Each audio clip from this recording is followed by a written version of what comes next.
حضرت اسماعیل کے بارے میں حکم ہوتا ہے 7 سال کی عمر ایک روایت کے مطابق، ٹھیک ہے. خواب میں آپ کو کہا جاتا ہے آپ نے 3 راتوں تک مسلسل خواب دیکھا کہ اپنے بیٹے کو ذبح کرو. اگین ذرا سمجھیے گا قربانی کا لیول. 99 ایئرس کی دعا کے بعد بیٹا ملا ہے. پہلے حکم ہوا صحرا میں چھوڑ کے آ جاؤ، آپ چھوڑ کے آ گئے ہیں. کتنا بڑا امتحان تھا. اب اس سے بڑا امتحان کہ اب اس کو ذبح کر دو. اچھا اب یہ بھی جنہیں آج آپ کو بہت خوبصورت بات سننے کو ملے گی کہ آپ کو جب 8 ذوالحجہ کی آپ نے خواب دیکھا نا تو آپ کنفیوز رہے کہ شیطان کی طرف سے یا اللہ کی طرف سے خواب ہے. تو یہ جو سوچ بچار ہے نا، سوچ بچار کو کہتے ہیں ترویہ. تو جو 8 ذوالحجہ کا دن ہے اس کو یوم الترویہ کہا جاتا ہے. اس کی وجہ یہ ہے ایک بار پھر خواب آیا تو آپ نے یقین کر لیا کہ یہ اللہ کی طرف سے حکم ہے. تو اس لیے 9 ذوالحجہ کو کیا کہا جاتا ہے؟ یوم عرفہ. عرفات کہتے ہیں پہچان کا دن. آپ کو یقین ہو گیا کہ یہ خواب اللہ کی طرف سے ہے.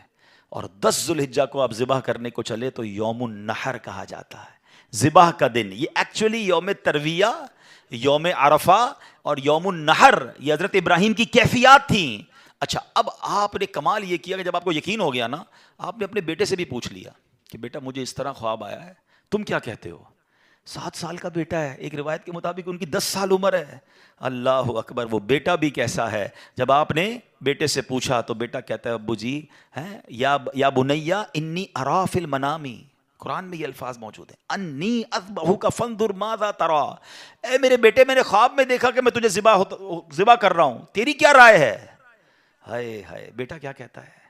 یا ابت افعل ما تؤمر. اے والد صاحب کیجئے جس بات کا آپ کو حکم دیا جا رہا ہے. ستجدونی انشاء اللہ من الصابرین. خدا نے چاہا تو قریب ہے آپ مجھے صابر پائیں گے، صبر والا پائیں گے. اللہ اکبر. اور ایسا ہی ہوا.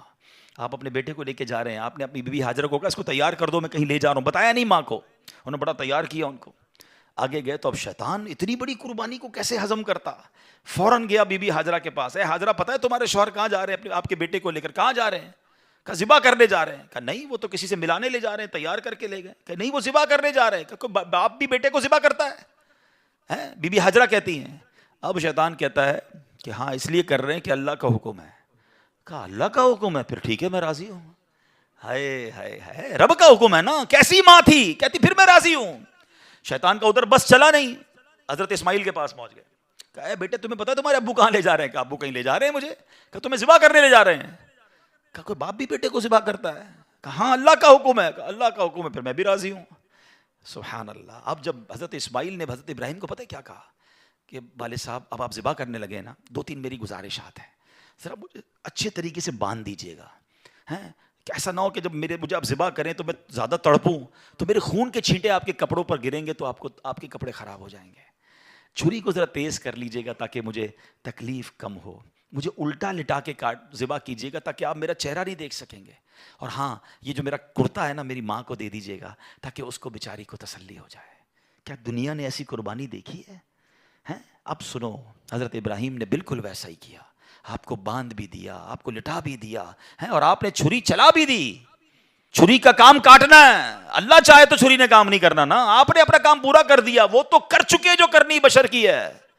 مگر پھر کیا ہوا؟ سبحان اللہ. یہ امتحان ختم ہوا اور اب آسمان سے آواز آئی. حضرت ابراہیم بالکل اوپر بیٹھے ہیں اور چھری چلا رہے ہیں تو اوپر سے آواز آئی سبحان اللہ، اللہ اکبر اللہ اکبر.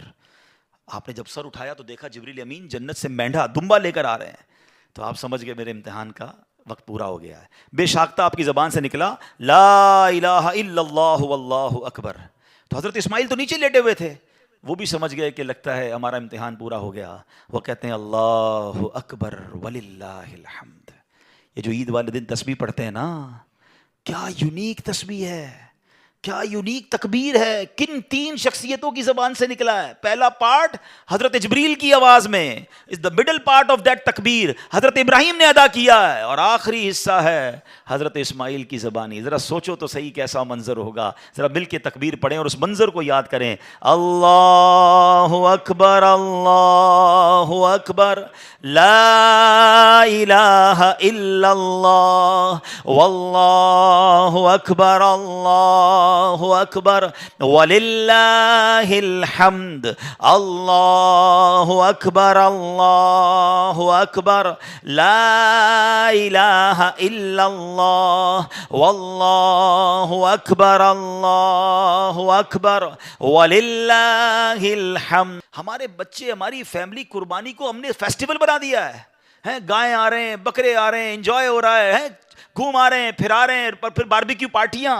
کبھی تو یاد کرو یار کیا ہوا تھا، یہ کیوں کر رہے ہیں قربانی، یہ کیسی قربانی کی داستان ہے، کب بتائیں گے ہم، کب اس کو سوچے تو صحیح۔ ہمیں خدا کی قسم ایک بار ان کو ہمیں زندگی میں اگر ہمیں بھی یہ کہہ دیا جائے کہ چلو ہر سال نہیں، زندگی میں ایک بار آپ بھی اپنا ایک بچہ ذبح کرو، کیا حال ہوگا؟ کتنی بڑی آسانی، بکرے کاٹو، گائے کاٹو، خود ہی کھاؤ، انجوائے کرو۔ شریعت نے کتنا آسانی کر دی ہم پر، لیکن اس قربانی کو تو یاد کریں نا۔ اور پھر اس سے سیکھنے کو کیا ملا کہ یہ وہ لوگ تھے کہ جن کی ان واقعات کو پڑھ کر کبھی تو احساس ہو یار کہ کبھی مال کی قربانی دینی پڑے تو میں حاضر، کبھی وقت کی قربانی دینی پڑے تو میں حاضر، کبھی اپنی خواہشات کی، اپنی ڈیزائرز کی قربانی دینی پڑے تو میں اللہ کے لیے دوں گا۔ اور اللہ وہ دن لائے جب جان کی قربانی دینی پڑے، تم بھی اب پیچھے نہ ہٹے کہ یا اللہ جان بھی تیری ہے، تو نہیں تو دی نا جان، اے اللہ میں راضی۔ اللہ وہ جذبہ عطا فرمائے۔